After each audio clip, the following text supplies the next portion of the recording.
Growing up, Sarah had always been a shy and introverted child. She had a difficult childhood, with parents who often fought and argued. Sarah's father was an alcoholic who would come home late at night and wake everyone up with his shouting and slurred speech. Her mother worked long hours as a nurse, leaving Sarah to take care of her younger siblings.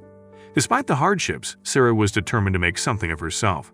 She studied hard in school and managed to get into a prestigious university. It was there that she met her future husband, Michael. He was charming and funny, and Sarah quickly fell in love with him.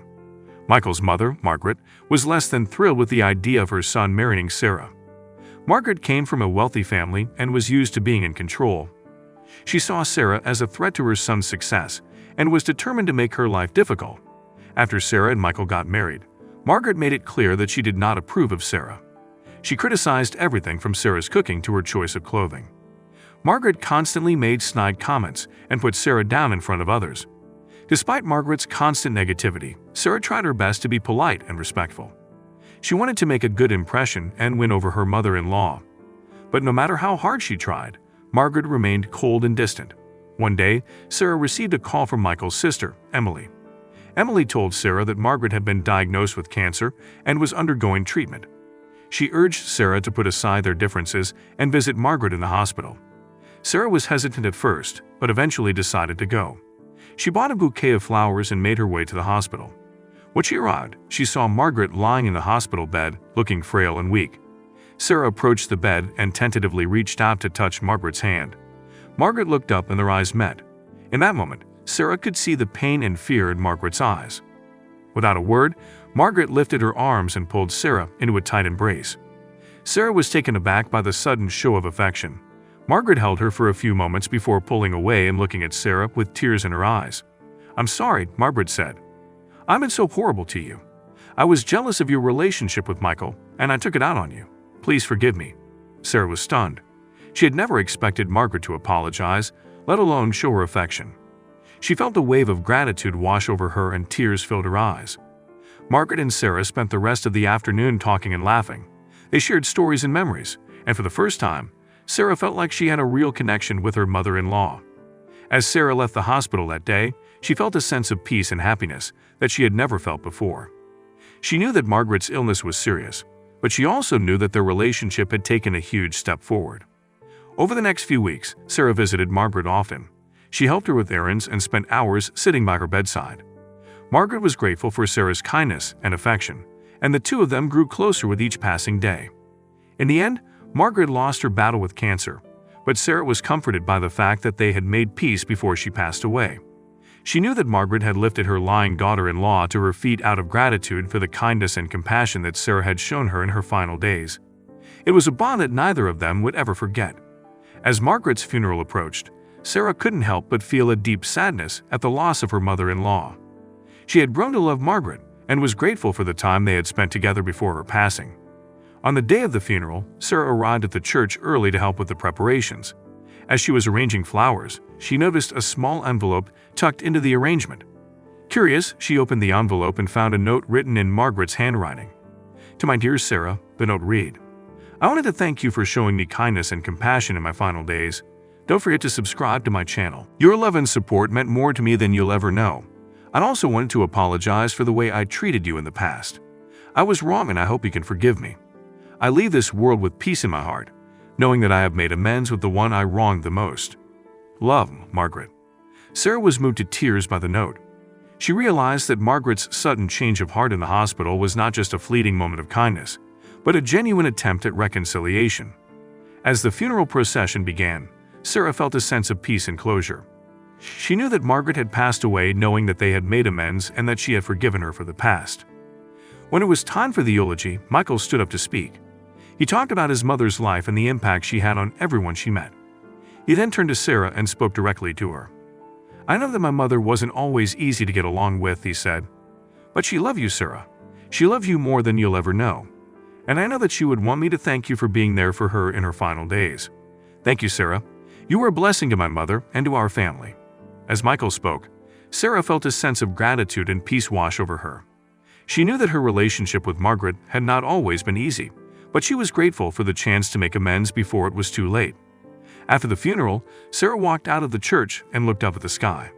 She knew that Margaret was gone, but she also knew that she would always carry a piece of her in her heart, and for that, she was grateful. The funeral was over, and the family had gathered back at Margaret's house to share memories and support each other in their grief. As Sarah was helping clean up, she heard a knock at the door.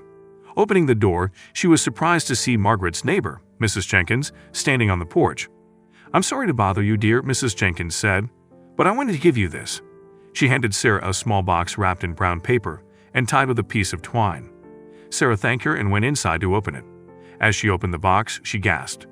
Inside was a beautiful necklace with a sparkling diamond pendant. Sarah couldn't believe it. Margaret had never been one to wear flashy jewelry, and she knew that this necklace must have been very special to her. But then she noticed a small note tucked inside the box. "To my dearest Sarah," the note read, "this necklace was given to me by my own mother, and it has been passed down through our family for generations. I want you to have it as a symbol of our newfound love and friendship. Wear it with pride, my dear, and know that you will always have a special place in my heart. Love, Margaret." Tears streamed down Sarah's face as she realized the depth of Margaret's love and forgiveness. She couldn't believe that the woman who had once been her biggest critic had become her biggest supporter. Just then Michael walked in and saw the necklace in Sarah's hands. "I see you found the necklace," he said with a smile. "My mother was very fond of that piece. She always said it brought her good luck." Sarah smiled back, feeling a sense of peace and gratitude. She knew that Margaret's love and forgiveness had brought her more than just good luck. It had brought her a newfound sense of family and belonging. And as she looked up at the sky, Sarah knew that Margaret was watching over her, proud of the woman she had become. Sarah wore the necklace every day, cherishing it as a symbol of the love and forgiveness that had grown between her and Margaret. Don't forget to subscribe to my channel. She thought of Margaret often and remembered the kindness and compassion that the older woman had shown her in her final days. Months went by and Sarah and Michael welcomed their first child into the world. They named her Margaret, in honor of Michael's mother. As Margaret grew, Sarah told her stories about the grandmother she had never met. She shared with her daughter the lessons she had learned from Margaret about forgiveness, love, and family.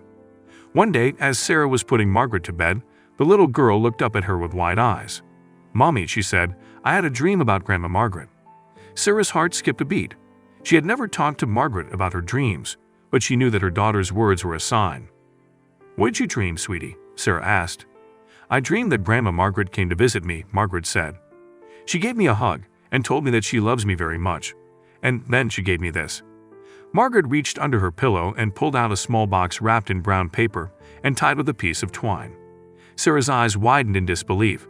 "Where did you get that?" she asked. "Grandma Margaret gave it to me in my dream," Margaret said with a smile. Sarah took the box from her daughter's hand and carefully unwrapped it. Inside was a beautiful locket with a picture of Margaret and Michael inside. Sarah was stunned. She knew that Margaret must have left the locket for her granddaughter in her will, but she never expected it to appear in her daughter's dreams. As she held the locket in her hand, Sarah felt a sense of peace and gratitude. She knew that Margaret was still watching over her family, even from beyond the grave. And as she looked down at her daughter, Sarah knew that Margaret's legacy of love, forgiveness, and family would live on through her and through her children for generations to come. Years went by and Sarah and Michael's family grew, with Margaret's legacy of love and forgiveness continuing to guide them. They often talked about Margaret and shared memories of her, cherishing the time they had spent together.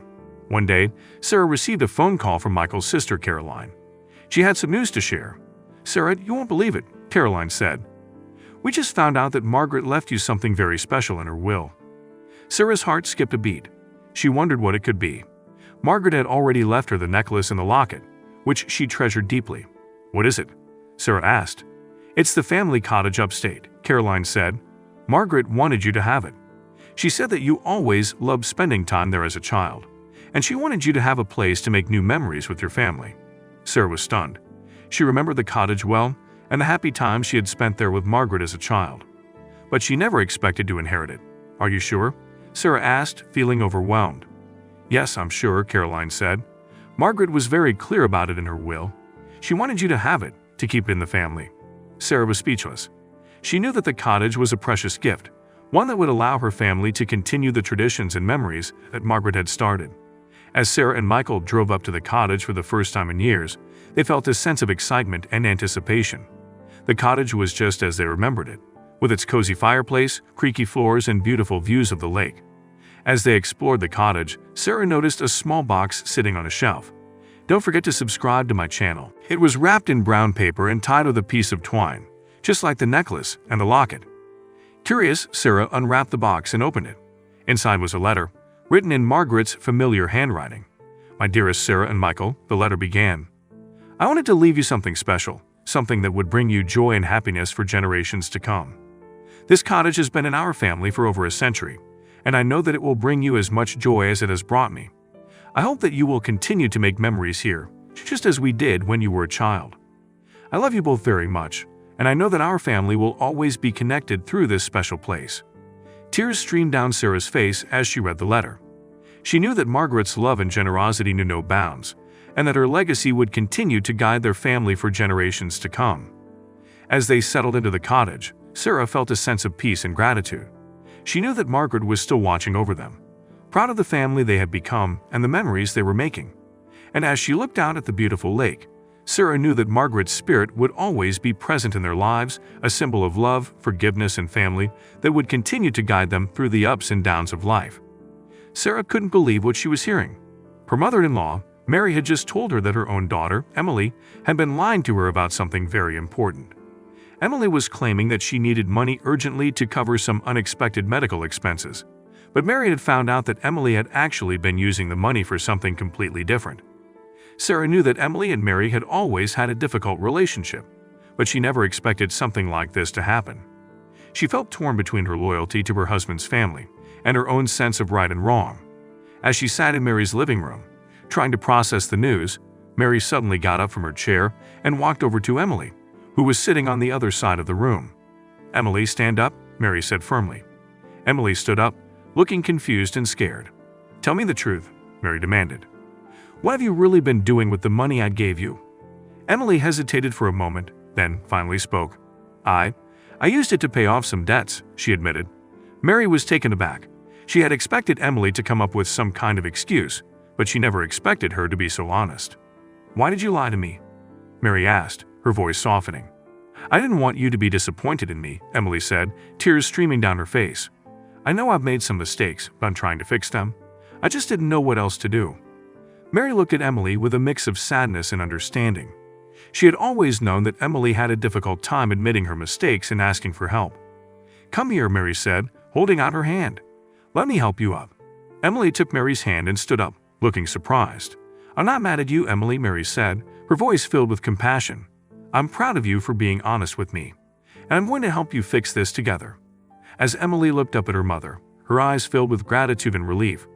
She knew that Mary had always been a tough woman, but she never expected her to show such kindness and understanding. Sarah watched in awe as Mary lifted Emily to her feet, and when she saw the gratitude in Emily's eyes, she was dumbfounded. She never expected such a beautiful moment to come out of such a difficult situation. As she left Mary's house that day, Sarah couldn't help but feel grateful for the lesson she had learned.